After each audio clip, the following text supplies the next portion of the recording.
Welcome to the Her Voice Shines podcast, where we celebrate the power, brilliance, and resilience of women everywhere. I'm your host, Shanasia Washington. Join us as we share inspiring stories and insights from extraordinary women who have found their voice and are making a difference. Together, we'll create a ripple effect, illuminating the path to visibility and empowerment. Let's break barriers, shatter ceilings, and lift each other up. In each episode, we dive deep into the journeys of women who have turned their challenges into triumphs and their dreams into reality. Whether you're looking for motivation, guidance, or a community that understands your journey, you're in the right place. Stay tuned and remember, let your voice shine. Well, you already know where you landed. It's the Her Voice Shines podcast with your beautiful host, Shanasia Washington, streaming from none other than H-Town, Houston, Texas, baby. And you know this is my favorite place to be. Of course, it's the best podcast on the planet. If I ain't gonna say it, who gonna say it? I'm gonna stand on it. I got a beautiful guest today. I'm super excited. I've been reading her information. Have a lot of questions to ask her. I feel the energy coming. I'm so happy that she's here, but you know we do the drill. She comes to the stage, she tells us where she's streaming from, and we jump right into that story. Without any further waiting time, here's my very fabulous guest for today. Hello, everyone. My name is Samantha Gregory. I'm excited to be here to share a little bit about my life and my story. I'm coming from the DMV by way of Atlanta, Georgia, and I have spent most of my life in a what a lot of people will call traumatic experience because I came from a dysfunctional family, which a lot of us do, but I have transformed that into a new way of living, taking back my power, letting go of the strong black woman cape, and really transforming myself and my journey through the healing process. And so I'm excited to share that with you all today. I, by trade, am a technical writer, instructional designer, been a tech consultant for years. But now I help women transform their burnout into more balance, better boundaries, and bliss. Because through my journey, I experienced premature ovarian failure because of extreme stress and burnout, adrenal fatigue, and it was an experience that kind of took me, kind of blindsided me, made me have to sit up and ask myself a few questions like, what is happening in your life that this is happening, is causing this medical trauma and problem?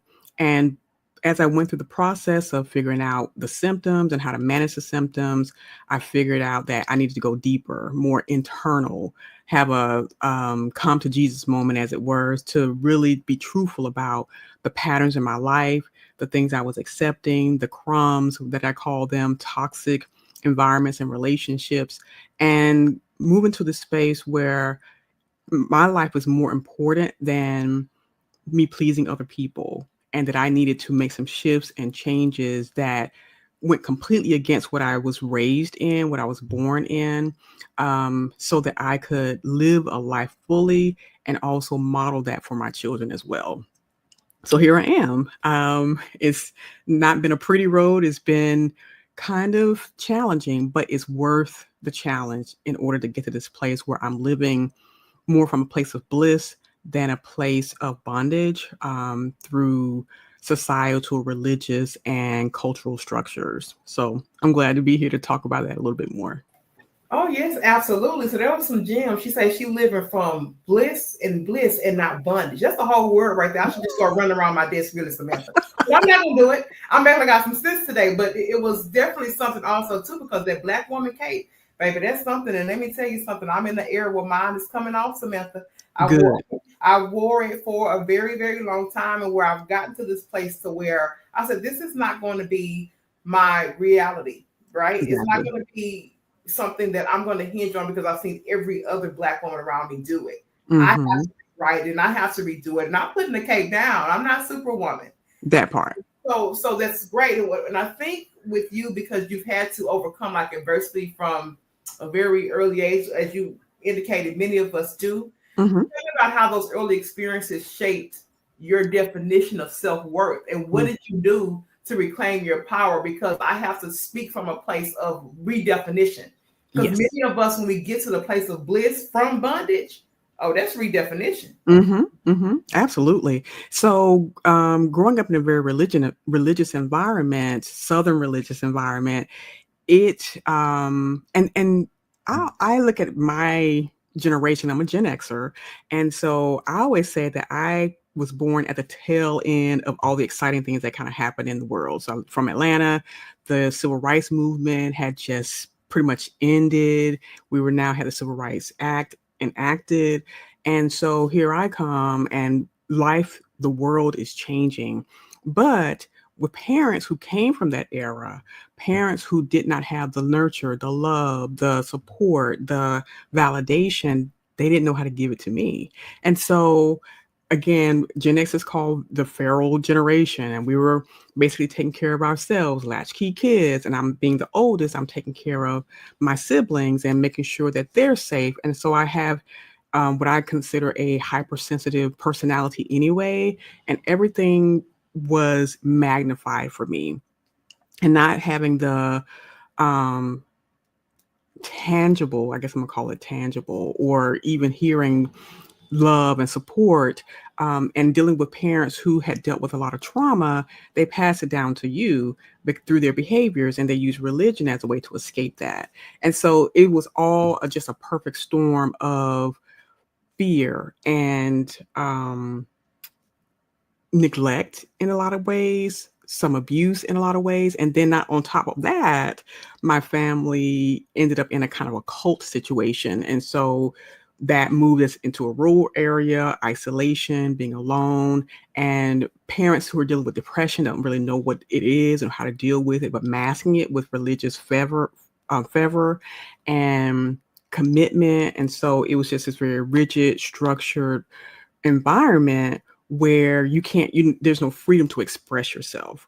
And so for me, when I got to this place after I had my premature menopause diagnosis, I started the journey of, let me redefine, restructure, really reconsider what are my beliefs. Because growing up in this church, I had a set of beliefs that were defined by the church. My whole identity was defined by the church. And I had to really just clear the slate, just crumble it all up, ball it up, throw it away, and really redecide, who am I? What do I believe? What's important to me? And that was like that's a defining moment where when I made that decision to just clear the slate, start all over again with my belief system, because it wasn't serving me. It wasn't helping me. It was causing me health problems. It was causing me anxiety and stress and chronic depression.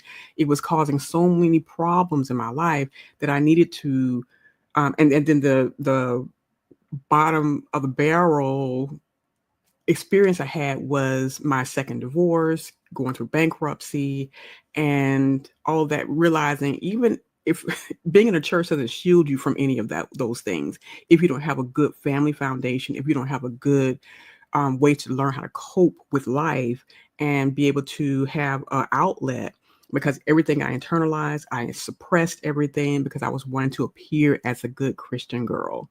And my life was a complete opposite of that, it felt like. Okay, let's talk about this a little bit, because the first layer of that, you said, my parents had unhealed trauma. They only knew what they knew, right? Exactly. And that's a big thing for us as a community. That's the first part of it. The second part of it is like, okay, this is cult-like, so now there's isolation. So there's hurt on top of lack of resources, lack of knowledge, and religion. Yes. Recipe for disaster. And I stand on that. I don't care. Like, they know, Samantha, I'm gonna call it what it is. I don't have time for the, plan. Yes. I'll call it what that's truly a recipe of disaster. Mm-hmm. Right. Absolutely. So I call those pits, right? I think Yeah. those are pits that we get in. So I know that you started to work your way out of it.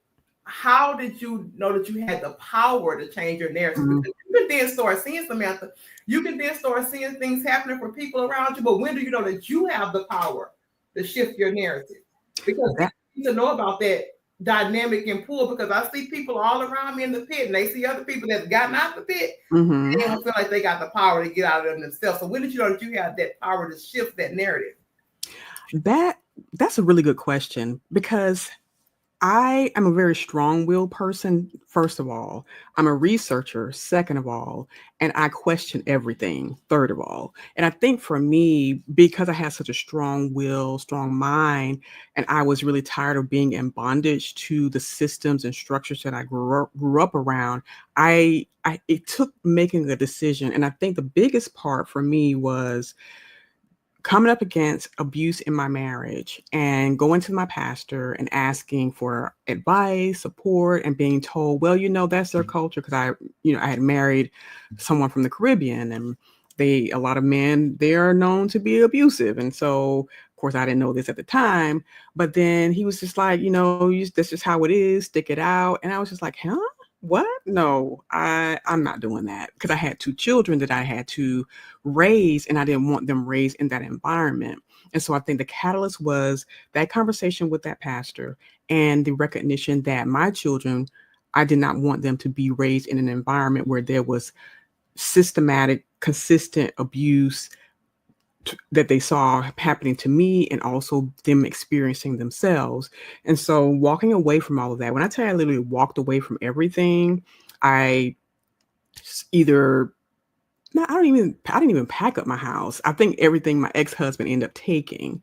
And I sent my children to my parents, and I was in the house for about 2 or 3 weeks. I can't remember how long, alone, just reconsidering my life and deciding that I will never go through this or put myself through this again. And that I needed a shift, a change in my life that was going to be healing and beneficial for my children. And it was a path, a journey to, of course, heal from that experience in and of itself, on top of the other layers. But my strength came from my determination and resilience that my children would not be raised in that environment, and that I don't. I rather die than have them go through that for the rest of their lives. So I think that's what the main thing was. I gave myself permission. And I think when we're waiting for people to give us permission to heal, waiting for other people to give us permission to grow, to get out of a situation, we're going to be waiting forever. But you have to find that inside of you, that resilience inside of you, that determination inside of you. And then for some people, it may take a little bit longer than others, but it's important to be around people who will support that decision, and not try to force you to stay in it like that pastor did for me. And also having, I think for me, the financial resources to be able to move forward and out of that situation. And, even though I didn't know the right steps and where the path would lead me, I just knew I had to make that first step. And I think that first step is where your strength is, to give you strength to take the next and the next and the next step. That is so good, because sometimes we don't know what that back up against the wall moment is. Sometimes it is that reflection of, no, my children can't do this and I would rather die. Mm-hmm. Sometimes it is the help or whatever that, external catalyst is that says my back's up against the wall and now this power has to ignite.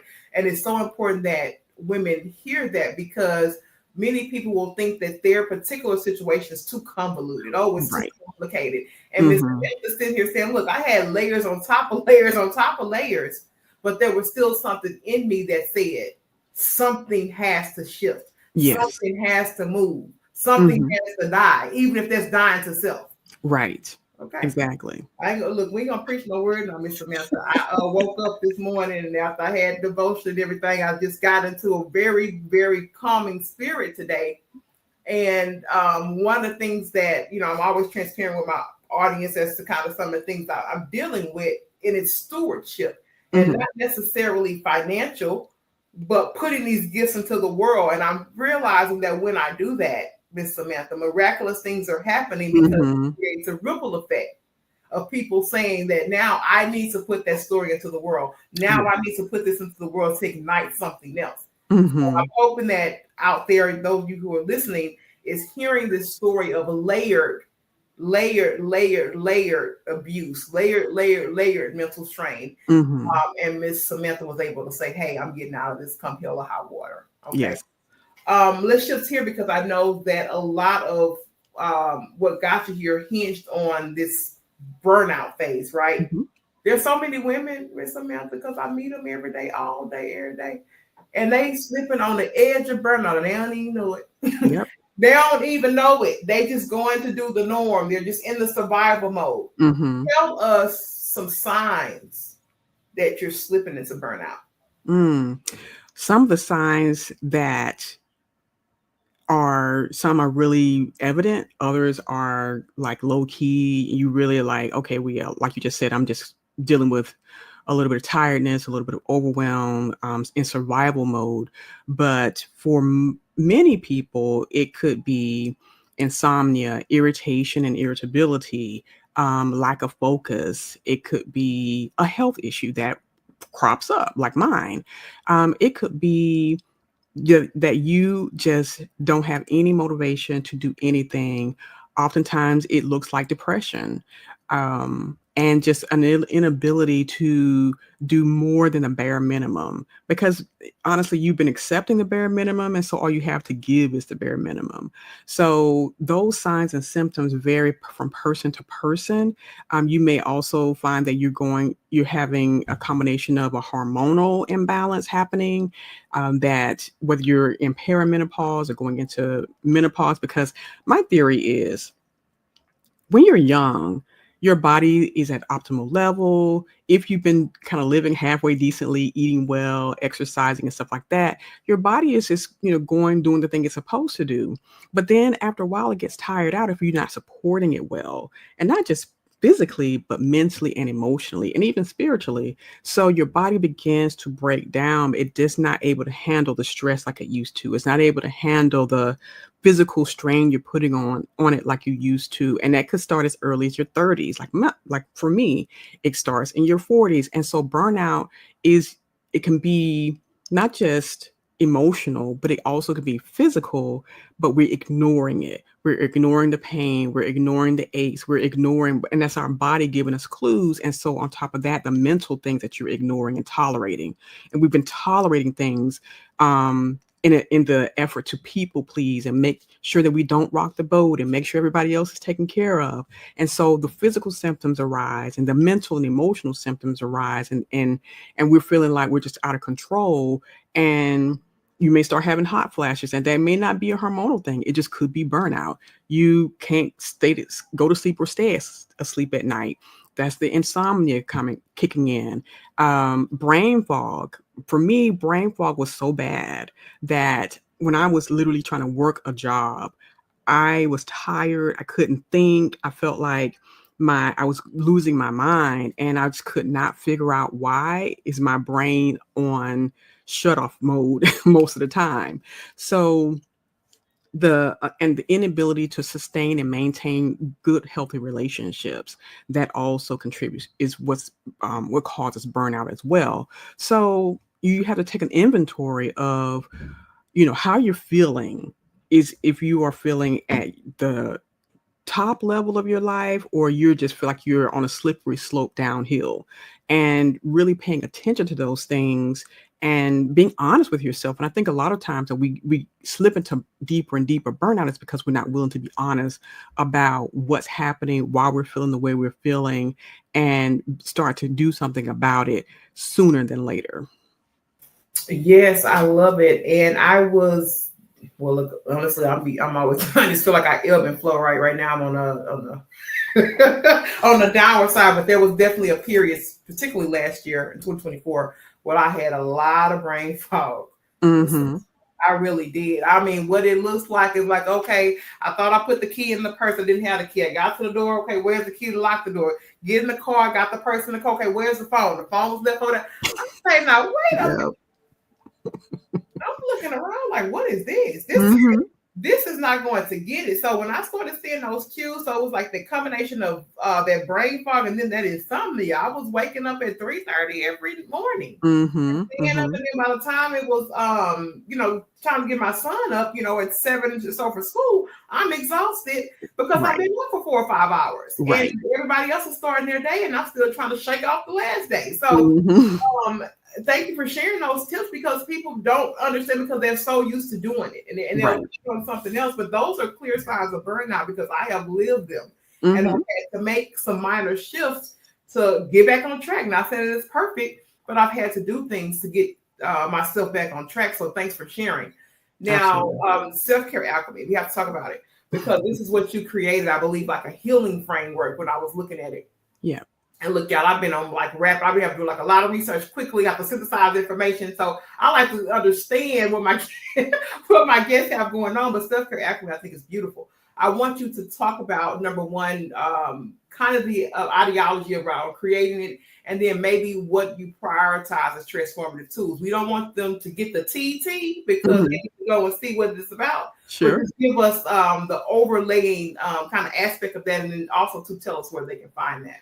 Sure, sure. So, being a self-care alchemist, I call myself that. And I was telling some other people the other day, there's no society of self-care alchemists out there, but I created this role for myself because in my healing process, learned that I needed to implement radical selfishness into my life in order to begin my healing process, or even to be the foundation for it. Because if you're trying to heal your body and your mind and your soul, but you're not taking care of yourself in a radical, selfish way, shutting all the doors to other people coming in and trying to overwhelm your life more than it already is, and trying to get you to let your boundaries lapse, then you're not going to really get the healing that you need.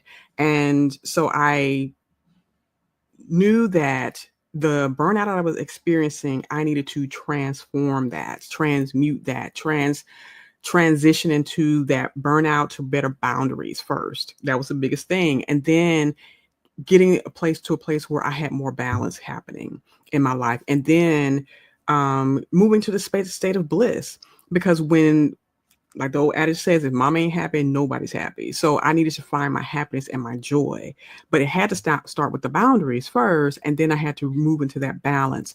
And so by creating this process and framework to help women transform the burnout they were experiencing, the overwhelm, the overachieving, the overdoing, into a lifestyle. And I call it a self-care lifestyle because it's not just a thing that you do from an external point of view, where you're going to get your mani-pedis and you're doing your brunch and mimosas and you're doing all the things that it's external to you to try to feel good, instead of looking internally.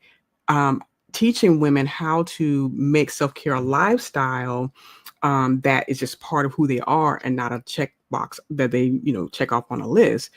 It was transformative for the women that I've helped, and it's given them the permission and me holding space for them to realize and understand you don't have to continue to accept the status quo anymore. You don't have to always be on for other people and responsible and self-sacrificing for other people. So this framework gives you that roadmap. It gives you not just a roadmap, an experience of, I no longer want to keep losing myself in life. I need to find a way to be my fullest available, reconnected self through this process. So that's the basis of it. It is an experience. It's not just a course. It's not just another thing to do. It's literally, let's walk you through what's happening in your life, and let's design the self-care lifestyle that is going to make you feel more blissful and happy and joyful, because you really deserve it. I love it. And I was just over here, taking a couple of notes because I think it's kind of like really like an ecosystem for healing and Mm-hmm. care. And really, visibility is what, I wrote over here in the notes. So tell me about this because we can sometimes be a silo community. Mm-hmm. Um, I just have to call it what it is. And I think that hurts us a lot. Tell me about the role of collaboration in the healing journey. Mm. It's not always easy, Miss Samantha, for that role of collaboration. Talk about it. It's not easy, but it's necessary, especially to find a support. And if it's just one person that understands where you've been and where you're trying to go, and they're there to go with you on the ride. And of course, they can't do it for you. They may not understand every aspect of the journey that you're going on. But if they are there to kind of support you, be a sounding board, and give you that encouragement when you need it, then all the better. So collaborating and having an accountability partner or person, someone like me who has been where you are, who can help guide you down the path and kind of share with you what are some of the roadblocks, what are some of the challenges, what are some of the things that you're facing right now that I've been through already, but I can help and I can let you know that this is not the end of the road. This is not a permanent situation, but it's pretty much a test of your resilience. Do you really want this for your life, or are you going to be easily sidetracked and give up on the process of healing your life so that you can have the happiest, healthiest life that you desire and deserve? But I think when you have people in your corner who are in your ear and they are discouraging you because and trying to pull you back into this miserable situation because it benefits them instead of you, then you got to kind of question that, because the people you came up with are not always the people you're going to continue the journey with. So you have to embrace and encourage and engage with people who can truly give you the tools, resources, and empowerment and hold space for you as you're going through the healing journey of burnout to bliss. I love it. Now, this question I read it and you said success for you is sovereignty. Mm-hmm. When you said that, it's like, ooh. It was a good one. That's like, yeah, that's good. So, I mean, when you say something like success is sovereignty, so what does it look like when you're living in your highest purpose? I think that's that layer under that, or that's the feel that I got when I read it. And how do you maintain that energy to live in that purpose? Because good or bad, it's going to take something. Oh, absolutely. Choose, right. So I want you to just talk about that and really what it looks like in living in that space. Mm-hmm. So success for a lot of people means you have all the money, you have all the resources, you have the best job, the best spouse or partner, you have all these external shiny things that make people sit up and say, ooh, I want her life. Ooh, but then you are empty on the inside. So when I say success is sovereignty, that means you get to be your fullest, most complete, most authentic self without apology, without feeling like you have to answer to someone about why you made the choices that you made, why you made the decisions that you made, why you are moving in a different direction than the rest of the people that you have spent most of your time with. It's literally saying, I am enough. I am the operant power in my life. I'm the one that's in control of my life and my destiny, and I get to decide what I want my life to look like. And so when you get to that place where there's an unapologetic, I am fully, completely myself experience, then you reach a point of sovereignty where you are no longer answering to anyone else but yourself. And you can make choices and decisions that benefit you to the point where you're filled up and you're overflowing. So you're only able to give from the overflow. There's so much there that you can't help but give from the overflow, but you got to fill yourself up first. You must be overflowing. And that can't happen if you are fragmenting yourself and trying to be everything to everyone else and trying to adhere to a standard someone else is giving you and projected onto you about what success looks like and what your life should look like. So that's what I mean when I say success is sovereignty. And it requires commitment to yourself to heal, grow, become, and discover who you really are. And that key right there, who you really are, your true identity, is underneath the rubble of your life, is underneath these false foundations that have been built on top of it because of what other people have said and pushed you in and boxed you into being. So when you can able to bust out of that box that people have built around you, then you can start to find your sovereign self. Oh, I love it. Like, I know we're short on time, but I'm gonna shoot the question anyway. Pray for me, Samantha. Okay? No worries. I know, like I read this, like you're on a mission to secure partnerships for sabbaticals for Black women, burnt out Black women. Okay, first off, when you get the partnership, you better call me first because on this whole sabbatical, I mean, I think that's a beautiful thing. What do we do? Because I think with self-care, how do we move it from just being an individual thing to like making it a shared responsibility, more systemic priority? Because that's not really what's taught right? Right. You know what I mean? Right. So what do you think, in your professional experience, what do we do to shift that from being more individual look, I can't Individualistic. we're gonna leave it alone. We have problems today. Okay. No worries. No How do we move worries. it from being more on this individual ideology Mhm. to making it more systemic? Sure. So I think it takes commitment of a few people who have been through the journey and are, I guess, practitioners of radical self-care, especially in the Black women community, and then partnering with one another so that we can build systems, and not just systems, because the grapevine is really deep with us. And I think that as we meet in groups, as we meet in gatherings, we're able to share our experience and be able to invite others into the party, basically. And so my thing is, I'm inviting people to come play with me. Like, I used to have my best friends on the playground back in the day. We would always meet up every single day to swing on the swings and ride down the sliding board. But play is so important that we have forgotten about. We have forgotten that we can enjoy life, that we have a right to enjoy life, because we've been pushed in this role of always working and striving and being the backbone, the labor, the mule for society.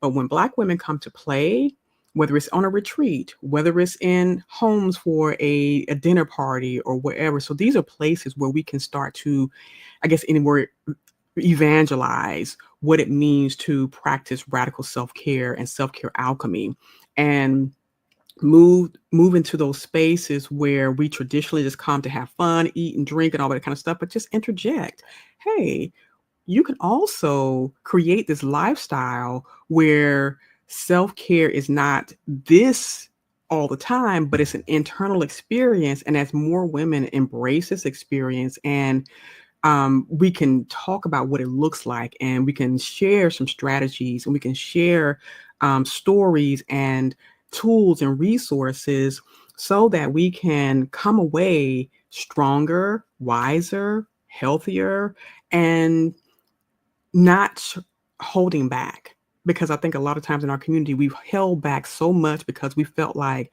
well, if I tell her, then, she's going to have an advantage over me. But that's not what it's about. It's about a sisterhood. It's about womanhood and coming together in these different spaces and different ways, and utilizing what's already been put in place. So again, retreats, dinner parties, conferences, these conversations, these tools, literal workshops, so that we can bring our voices together and encourage one another to stop with all the hard labor and work and trying to make everyone else feel better, but really focus on our individual experience in a community.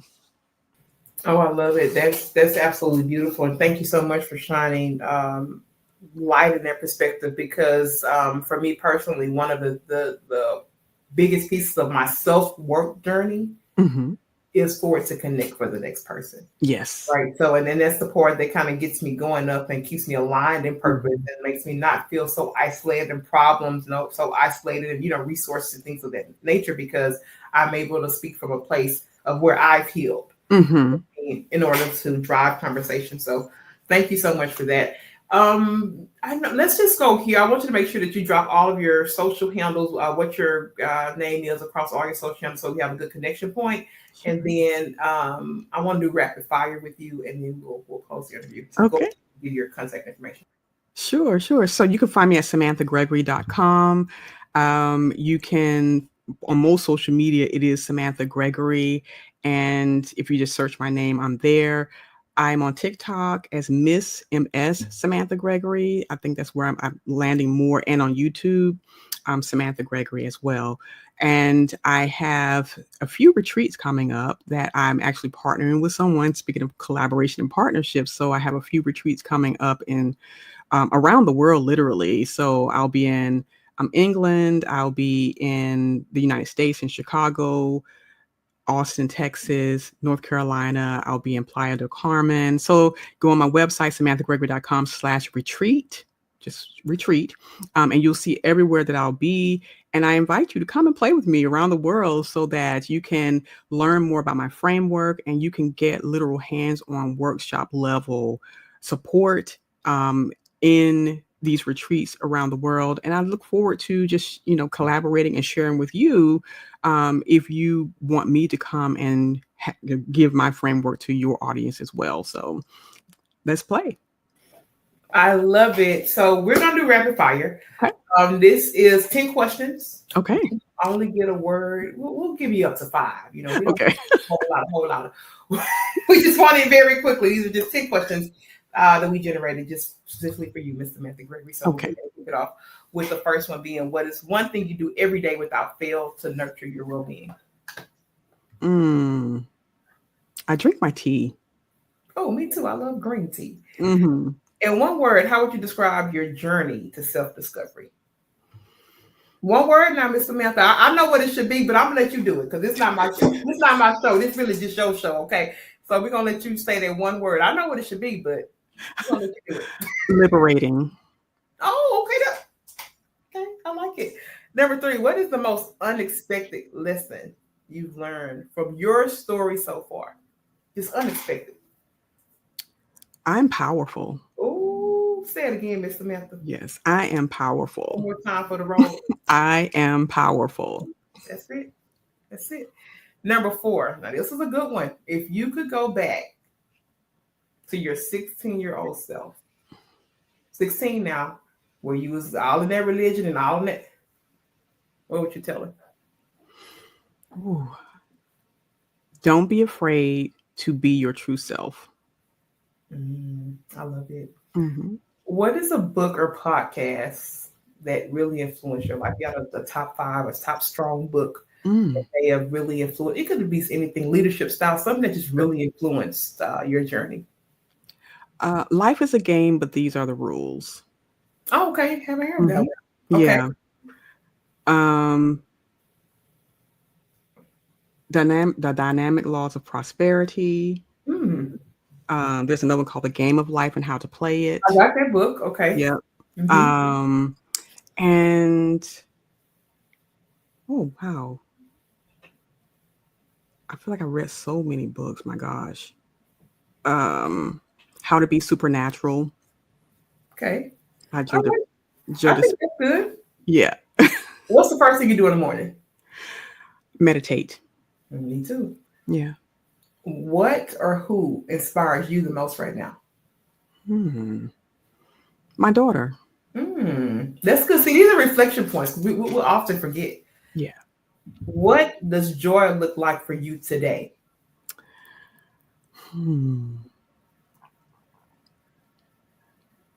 Sitting out and staring at nature. I don't know. It's just peaceful. It helps me reconnect with myself. If you had unlimited resources, what is one project you bring to life? I know we talked about one that you're working on, but if there was no limit on resources, what project would you bring to life? I would open my playground for grown women. It has so many layers to it, but the point is, again, for women to go and play and to relax and to be seen. So yeah, that's what I would do. I would do a whole franchise of it. I like it. That's one word that captures your vision for future women's wellness. Ain't that good? Yes. So every woman, specifically every Black woman, will be free to be themselves and to take care of themselves, living their soft life. Soft girl era. We just welcome the big over here. Let me just say, Miss Samantha, let me give you an opportunity. I'm going to cue you to close the show. We give you your final thoughts. We tell us to give you just a little bit of time so you can give us something that captures the essence of Samantha Gregory and something that serves as great parting words for those that have occupied the space with us. I've learned in my journey that I, again, am powerful, and I get to share my experiences in life with other people to give them encouragement, inspiration, and empowerment as well. And I think that if you are willing, it only takes a decision to be able to change your life starting today. You don't have to wait for someone to give you permission. You don't have to wait for the conditions to be right.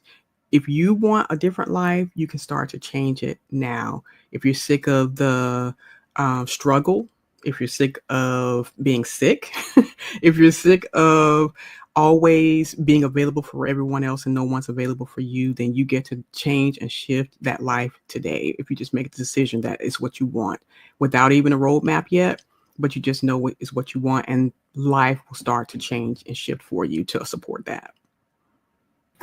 Well, listen, Miss Samantha Gregory, I thank you for your time. As you Mm. probably can tell, I don't use this space as just a podcast. This is Yeah. much more for me. These are Yeah. conversations that I've always dreamed of having, and you have been a part of that for me today.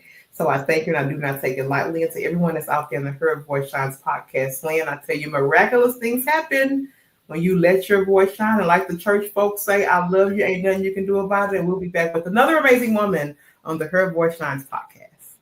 Awesome. Thank you so much for having me.